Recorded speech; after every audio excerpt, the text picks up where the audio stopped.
Relasi yang tepat antara kandidat dan konsultan.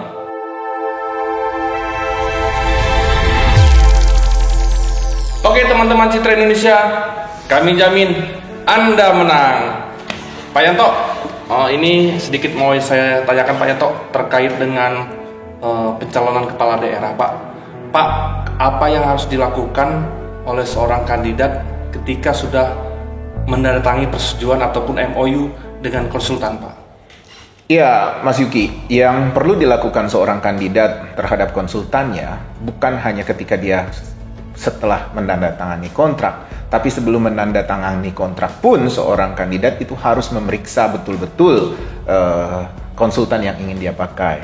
Untuk level pilkada, di beberapa daerah itu banyak bertebaran konsultan-konsultan. Cuma jangan sampai kandidat ini terjebak dengan kata konsultan, padahal sebenarnya orang ini bukan konsultan. Banyak teman-teman dari LSM, teman-teman wartawan, penggiat media dan segala macam, bahkan akademisian juga mengaku sebagai konsultan politik. Bahkan juga bisa juga seperti kita konsultan pencitraan. Bagi saya, tidak semua mereka itu memenuhi kriteria maupun kapasitas sebagai konsultan politik dan konsultan pencitraan. Nah, jangan sampai kandidat-kandidat ini sembarangan membuat MOU, kemudian kecewa, akhirnya putus kontrak di tengah jalan. Jadi di awal-awal dia harus periksa betul, tidak harus konsultan itu harus konsultan berlevel nasional, juga nggak harus juga dia harus level daerah atau apa, tidak ada bedanya, sebenarnya sama saja, tinggal kapasitasnya yang harus diperiksa. Nah, untuk itu mungkin kandidat bisa mengajak beberapa orang yang dia percaya untuk semacam beauty contest kepada calon-calon konsultannya. Nah, misalnya Citra Indonesia diajak untuk salah satu tim penyeleksi konsultan mereka, kita juga nggak apa-apa.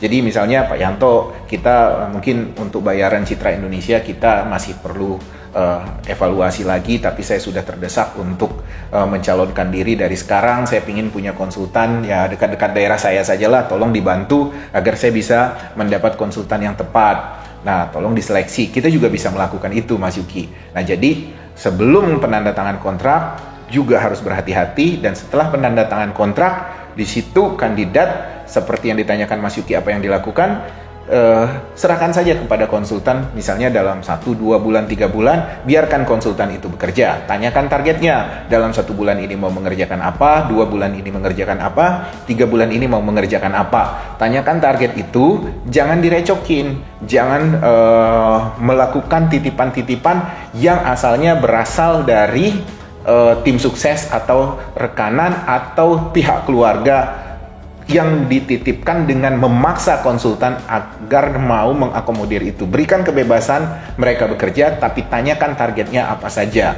Nah, kalau misalnya seperti kita katakan di video sebelumnya, apabila ada masukan-masukan dari tim sukses, lingkungan sekitar, dari tetangga, dari saudara, silahkan temukan mereka dengan konsultannya langsung. Tidak perlu kandidat mendengarkan omongan-omongan itu secara detail, secara intens, karena itu akan mengganggu pikiran kandidat. Biarkan konsultannya yang bekerja, biarkan konsultan yang mendengar dan menyerap aspirasi dari orang-orang sekitar itu. Jadi beri keleluasaan, tapi bila ada masukan, ada keinginan, akan ada harapan tindakan-tindakan tertentu yang perlu dilakukan konsultan, cukup kandidat menyampaikannya dengan mengatakan tolong dipertimbangkan.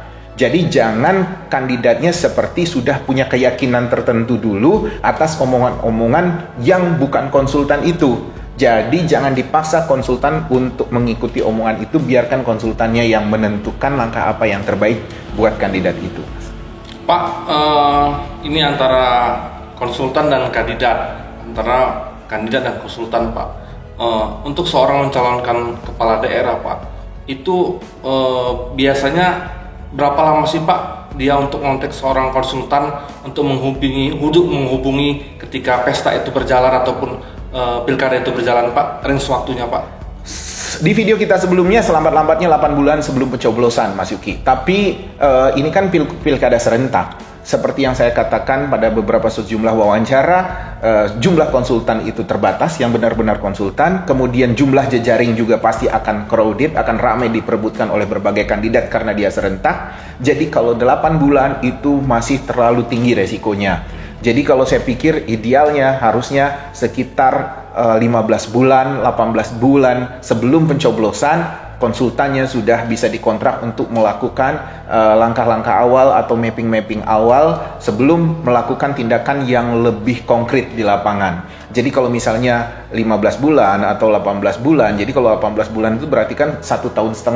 Nah, pakaikan waktu 3 bulan, 4 bulan untuk melakukan mapping di lapangan, untuk melakukan survei, memeriksa tim sukses mana saja yang akan direkrut, kemudian membuat roadmap untuk melakukan tindakan dalam 1 tahun berjalan untuk pada hari pencoblosan. Jadi nanti idealnya adalah karena ini adalah pilkada serentak yang begitu crowded, begitu banyak, begitu ribut besok, pas bulan ke-12 atau 1 tahun sebelum pencoblosan, kandidat sudah clear mau melakukan apa berbasis rekomendasi-rekomendasi, observasi yang dilihat oleh konsultannya yang bekerja sebelum 1 tahun itu. Bisa 3 bulan sebelumnya, bisa 6 bulan sebelumnya. Jadi saya katakan kalau untuk pilkada serentak ini di atas 8 bulan itu harusnya sudah dilakukan oleh kandidat. Bisa 15 bulan sebelumnya, bila 18 bulan sebelumnya. Nah, memang seperti yang saya katakan, kandidat kalau bekerja jauh-jauh hari takut dia tidak dapat perahu. Tak usah khawatir, karena bukan apa-apa, lebih baik rugi 2 miliar, 3 miliar, daripada akhirnya rugi sekian puluh atau sekian belas miliar, tapi tidak jadi kepala daerah. Lebih baik rugi tidak jadi mentas jadi kandidat pilkada, karena sesuatu dan lain hal, rugi hanya 2 miliar, 3 miliar karena bergerak lebih awal, dibandingkan bergeraknya terlambat, kalah, ruginya bisa puluhan miliar, Mas Yuki. Pak, terkait dengan MOU antara konsultan dan calon kandidat, Pak, terlepas dari itu, Pak, secara emosional, apakah berhak, Pak, seorang kandidat itu memutus MOU dengan konsultannya gitu, Pak, ketika tidak ada miss ataupun apa gitu, Pak? Ya, tidak semuanya kandidat kemudian merasa puas dengan kinerja konsultannya. Tapi biasanya rata-rata lebih ketidakpuasan itu disebabkan oleh suara-suara di sekeliling kandidat itu. Meminta kenapa konsultannya hanya duduk-duduk, hanya ngomong-ngomong seperti formalitas, idealis, normatif gitu. Sementara kita di lapangan tahu persis kondisi begini. Akhirnya kandidat merasa konsultannya kurang bekerja atau performance-nya lemah. Nah, itu biasanya itu sering terjadi, padahal konsultannya memang sedang mempersiapkan segala aspek gitu. Jadi dia memang bekerjanya silent. Bisa juga memang konsultannya sendiri tidak perform. Konsultan yang berbasis copy paste, kemudian dia berusaha untuk menerapkan formula itu ternyata tidak bisa jalan, konsultannya kebingungan.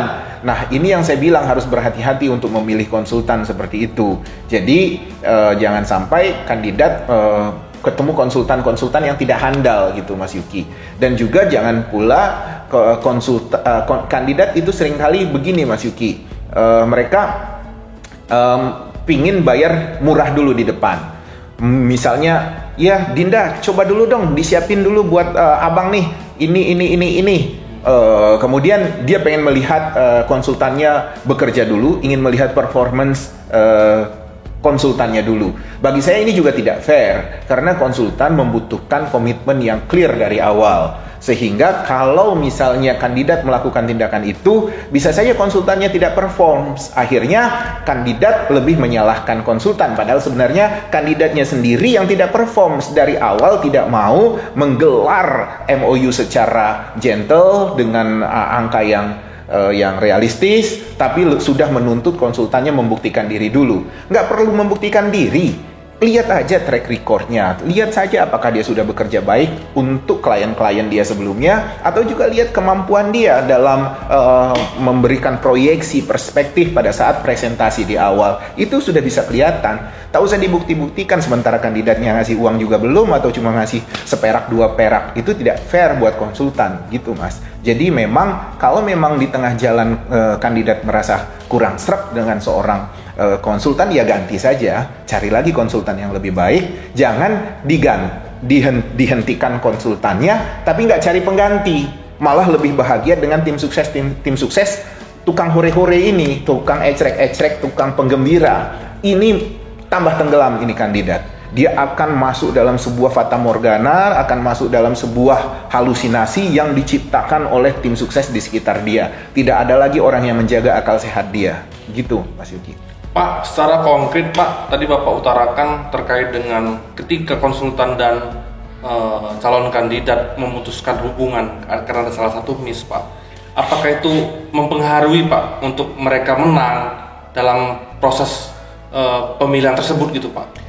Ya, itu mempengaruhi Mas Yuki. Dia harus bisa mendapatkan konsultan pengganti yang lebih handal, yang lebih cermat. Karena bukan apa-apa, kalau dia diputus di tengah jalan, ini kan konsultan yang di awal sudah meletakkan fondasi-fondasi buat mereka. Sehingga karakter, warna, tampilan, kemudian atmosfer yang diciptakan oleh konsultan sebelumnya, itu harus dilanjutkan oleh konsultan pengganti tanpa harus mengubah terlalu banyak karakter. Karena membangun karakter itu mahal. Jadi apa yang sudah dilakukan oleh konsultan sebelumnya itu nilainya luar biasa mahal, dan penggantinya harus bisa membuat nilai itu lebih. Nah, itu yang harus hati-hati dilakukan oleh para kandidat dalam mengganti konsultannya. Nah, makanya yang paling bagus, yang paling ideal adalah dari awal kandidat sudah mendapat konsultan yang benar-benar bisa dia percaya, konsultan yang benar-benar handal, sehingga ketika dia menandatangani kontrak, dia percaya betul dan serahkan betul pada konsultan ini. Hidup mati apapun hasilnya, ya sudah pasrahkan pada konsultan ini. Makanya di awal harus diperiksa betul-betul konsultannya. Meski di tengah jalan diganti juga tidak apa-apa, tapi harus ada adjustment tuh, ada penyesuaian. Enak kalau konsultan penggantinya tahu diri. Kalau dia ingin tampil menunjukkan egonya, bisa dirubah dia semua dari awal tuh. Kalau itu diubah dari awal, berarti kandidat mulainya dari nol dan rugi banyak waktu, rugi banyak investasi, rugi atas pencitraan yang mungkin berbeda dengan yang akan dikemas oleh konsultan penggantinya.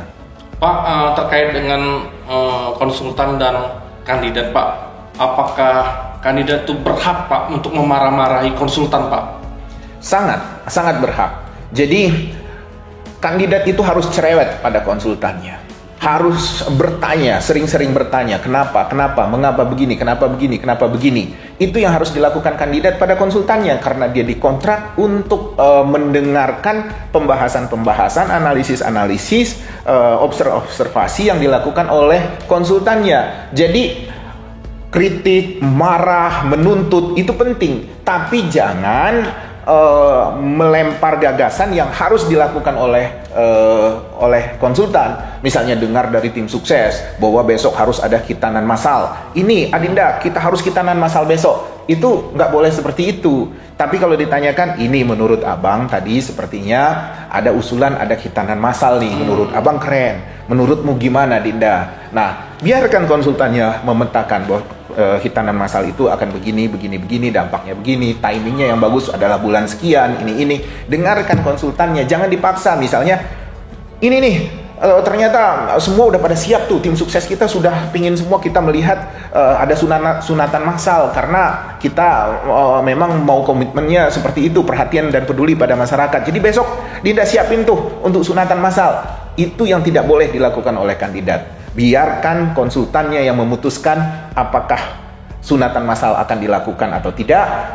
Kalaupun dilakukan, kapan, itu biarkan konsultannya yang menentukan. Nah, kalau misalnya kata kandidatnya, tidak bang, kita nggak cocok kalau ada sunatan massal. Dengarkan argumennya, kenapa itu tidak bisa dilakukan. Nah, itu yang harusnya dilakukan oleh seorang kandidat terhadap konsultannya.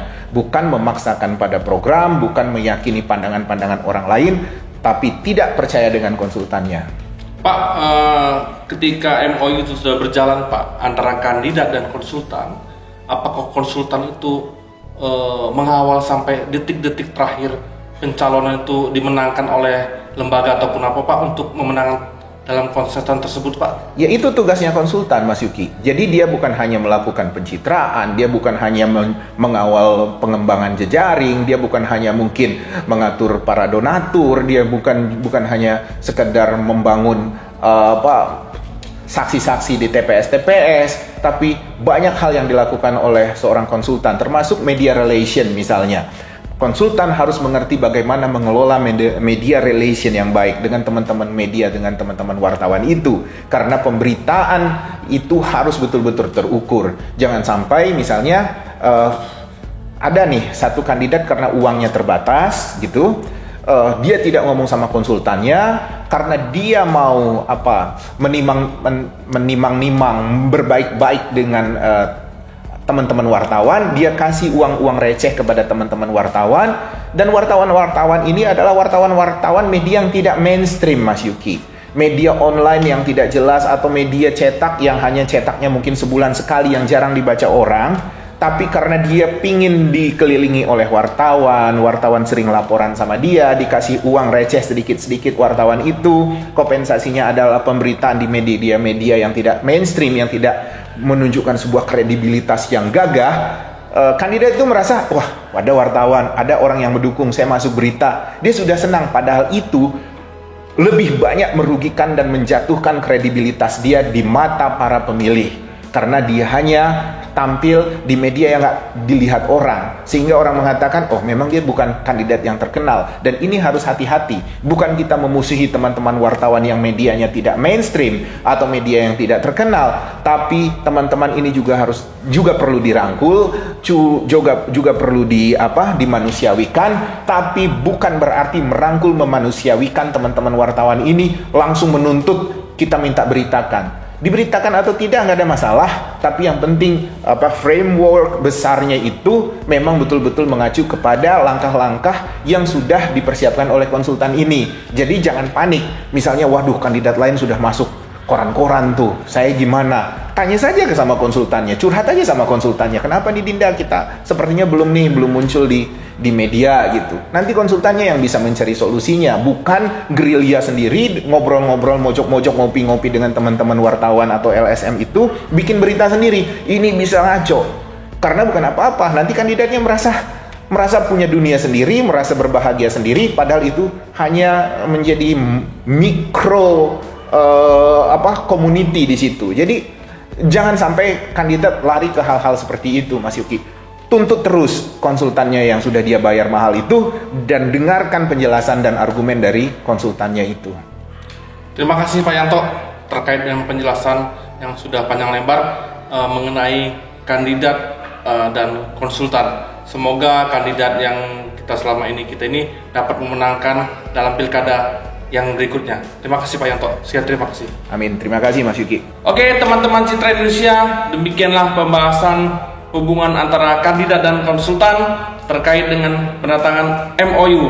Teman-teman Citra Indonesia, tetap pantengin terus di channel konsultanpolitik.com, dan jangan lupa like, comment, and share.